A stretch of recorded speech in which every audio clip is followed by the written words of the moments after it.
Hello, cruel, cruel world. My name is Dr. Shaham Das. I'm a consultant forensic psychiatrist. I assess mentally disordered offenders for a living so that you don't have to. You can call me the ominous Shahominous. Now, this is part two of a two-part video about Diddy. In part one, go check it out. I outline the allegations, but I mostly focus on the likely personality traits of Diddy by examining his behavior. So this, part two, is putting all that theory into practice. So specifically, I'm going to answer the questions of what do all those character traits mean? Does Diddy have a diagnosis? Does he have a mental illness? Can he have a psychiatric defense or reduced sentence because of his psychiatric issues?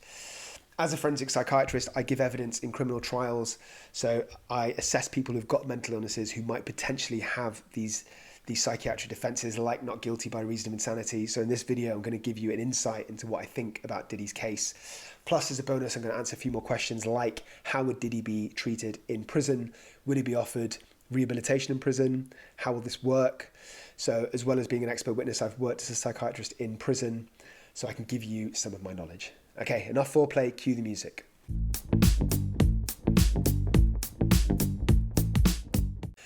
Okay, just as a very brief summary of some of the character traits that I outlined in part one about Diddy, I'm just going to say these because to make the rest of this video make sense. One of them is narcissism, potentially narcissistic personality disorder, which is characterized by an inflated sense of self-importance, a need for admiration, lack of empathy. The other thing about Diddy is his conflict with others. In part one, I told you more about his beef with Tupac.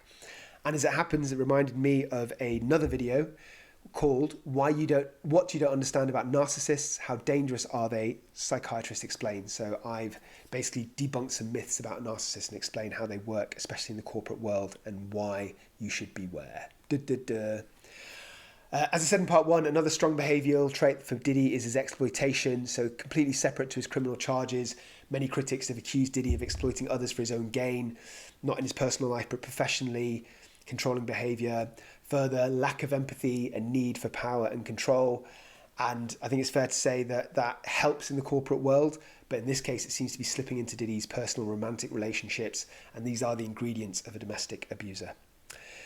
The other common personality traits and behaviours we see in perpetrators of domestic violence: jealousy, possessiveness, threats and intimidation, isolating the victim, impulsivity, a quick temper, like a tendency to be angry or aggressive, and finally defensiveness. Diddy has been criticised for being very defensive, and the very fact that he only admitted to these allegations with their video evidence, to me, is basically the definition of defensiveness. Okay, so that's all the background. Now I'm going to get to the ultimate question, which does all of this matter in his trial? Can Diddy use any of these personality traits to his advantage during the trial? The short answer is no, but I think he will try. So obviously, Diddy is very wealthy.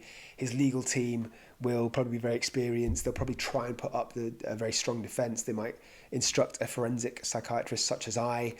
They'll probably, I think, this is my guess, they'll propose that he's suffering from a mental disorder, specifically probably narcissistic personality disorder, sex addiction, drug addiction, maybe one of those, maybe a combination of all of them, or three. So what does that all mean? Well, first of all, if that happens, they have to prove his history of this. They can't just throw poo at the wall and see what sticks. So they need to get as much background evidence as they can. So for example, if I was doing a case like this, I would look at the medical notes.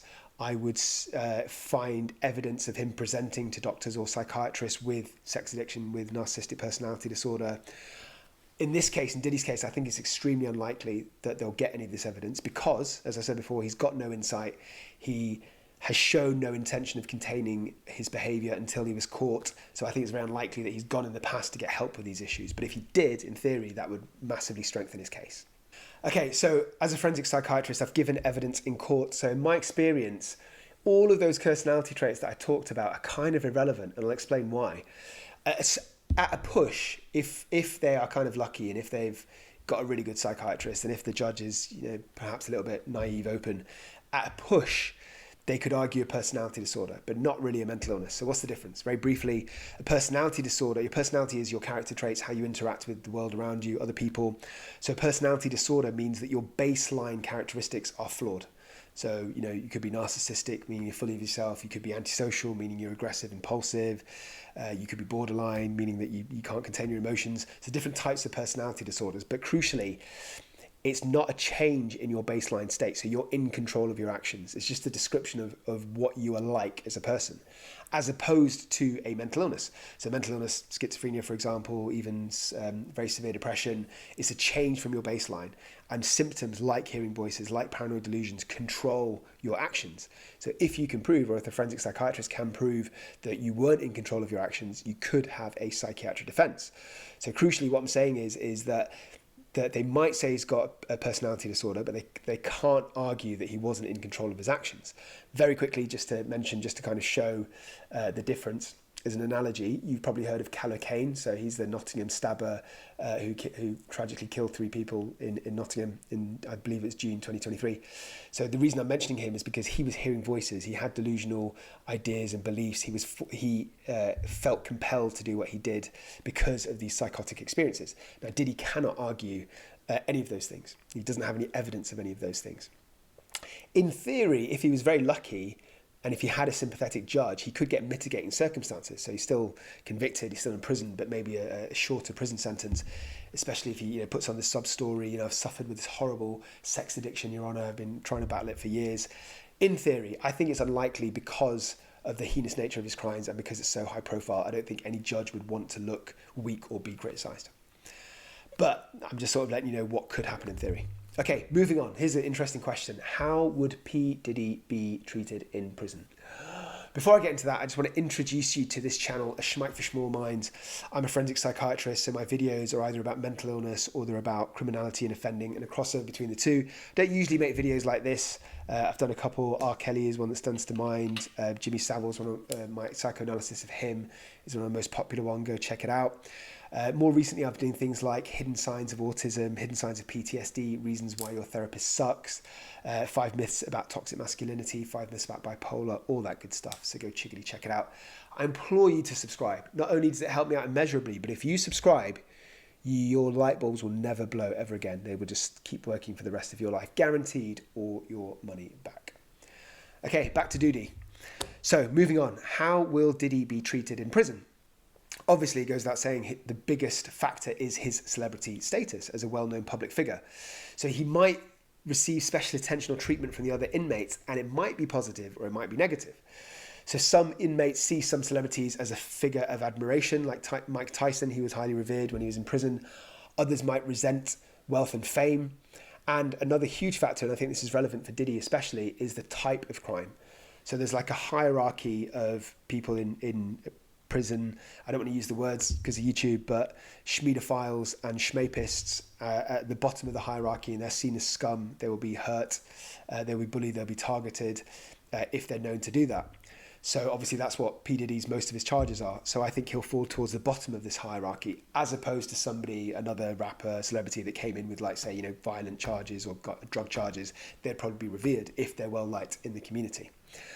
So I think he will not fare well for those reasons. Another big factor is Diddy's actual behaviour. So if he's respectful, if he's cooperative, if he follows the prison rules and the hierarchy, then he might be treated relatively well by other inmates.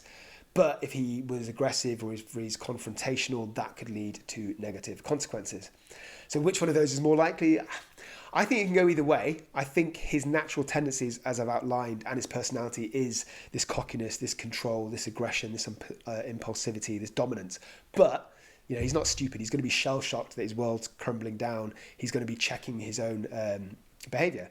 And he knows that he's in a potentially very dangerous environment. He can't just push people around like he has allegedly done to, Cassie and his ex-partners. This is serious.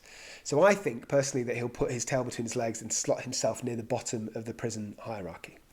Having said all of that, another probably even more key factor is money. So cash rules everything around me cream. Many inmates might want to introduce their fist to his face, but if Diddy pays the right people enough, they will protect him. And they'll have to protect him simply because he'll pay them on a regular, maybe monthly basis. So if they don't protect him, they no longer get paid. And I'm sure that in the business that he's been in for that long period of time, he will have at least some gang connections, even if they're not direct gang connections. He'll know people who know people who know people who'll be in a gang, who'll be in that prison. And I think it's fair to say that most prisoners will want a piece of him, but I also think it's fair to say that some of them will be more about that money than the ethics. So I guess what I'm saying is, even if, 80% of the prisoners want to hurt him, or even 90%, if 10%, if they're in the right position, if they want to protect him because they're getting paid to do so, he's going to be safe. Okay, so moving on, potential rehabilitation in prison for domestic violence and sex offender perpetrators. So as I said, even though I'm an expert witness now, I've previously worked in prison, so I've seen this directly. What does it look like? Does it work? So it falls into different categories and camps. These things might be offered to DIIDY. So there's cognitive behavioural therapy, which helps individuals identify and change negative thought patterns and harmful beliefs and the attitudes about relationships, about gender roles, misogynistic core beliefs and values, and power dynamics. And what they try and do is promote healthy and respectful relationship. On top of that, and separate to that, they can teach anger management techniques such as deep breathing, relaxation, exercises, and problem solving. So they basically help the perpetrator identify triggers for anger and develop alternate, healthy coping strategies. And they encourage the perpetrator to develop empathy and understanding from the victim's perspective. So not just from their own view, but from the victim's view, help them recognize emotional and psychological impact of their actions. And then finally, they might help improve communication skills, including active listening, assertiveness, conflict resolution. And if the perpetrator is in a relationship, not like Diddy, but if it's been domestic violence and they're in a relationship, the couples therapy can also help address, communication issues, develop healthier relationship dynamics. Now, I imagine that some people, maybe most of you watching this, are probably thinking they don't deserve it, lock them up, throw away the key. If that's what you think, fair enough, let me know in the Shromish section, or if you think the opposite, also let me know. I think it can develop some healthy debate. Now, I can absolutely understand that perspective, and I agree that all perpetrators of violence should be punished and they should pay their debt to society. But I also think it's very short-sighted to not attempt rehabilitation, not necessarily for the benefit of that individual, but for the benefit of the future potential partners after they've been released. And something else that I wanted to say, and I'm talking directly from my personal clinical experience of working with perpetrators of domestic abuse, is that on occasions they've grown up in very violent households and they've witnessed domestic violence between their parents, between siblings, grown up in gang culture. They've been in a series of relationships often where there's been violence just from the beginning from both parties. Now, just to be crystal clear, I'm not saying this to excuse any of their behaviour, but I'm just saying that even though it might be obvious to us, you shouldn't have misogynistic views, you shouldn't hit a woman, obviously, but for these individuals, they literally have to unlearn everything that they've observed and absorbed throughout years in their childhood, and they have to relearn conflict resolution, normal dynamics, and a healthy relationship. So I guess the point I'm trying to make is it might seem obvious to you, but it's not obvious if you've grown up in that life. So, ultimate question, almost finished, come on. Keep at it, you can do it, get you back into it. Will potential rehabilitation in prison work with Diddy? So from my clinical experience, the one biggest key factor for somebody going through this rehabilitation and its efficacy is their own insight and their desire to change. So it doesn't seem like to me, and I'm sure most people agree, that Diddy has actual genuine remorse or insight. He denied the allegations until the last minute, so it's unlikely to work on him now in his current mental state. However, it's not impossible to conceive that he's going to be in prison for a long period of time, depending on how many of these charges hold. It could be years, could even be decades. So it's not impossible that at some point he becomes reflective of his atrocious behaviour and genuinely wants to change. And I should mention that an uncomfortable truth is that sometimes there's kind of Machiavellian, slightly sneaky reasons why people might engage in therapy, and that's because they are up for parole. So they undergo the rehabilitation courses simply as ammunition for their legal team, so they might be released early. Sometimes prisoners are very good at hiding their true intentions, so they jump through all the hoops, they tick all the boxes, so on the outside it seems like they're rehabilitated. And I'll be honest with you, it's actually really hard to tell. Anyways, I've banged on enough. Hope you've enjoyed my videos. Let me know what other topics you want me to cover in relation to true crime and mental illness in the Shromish section below. Till next time, have a blessed day. Buy my goddamn book. Do not forget, I love you.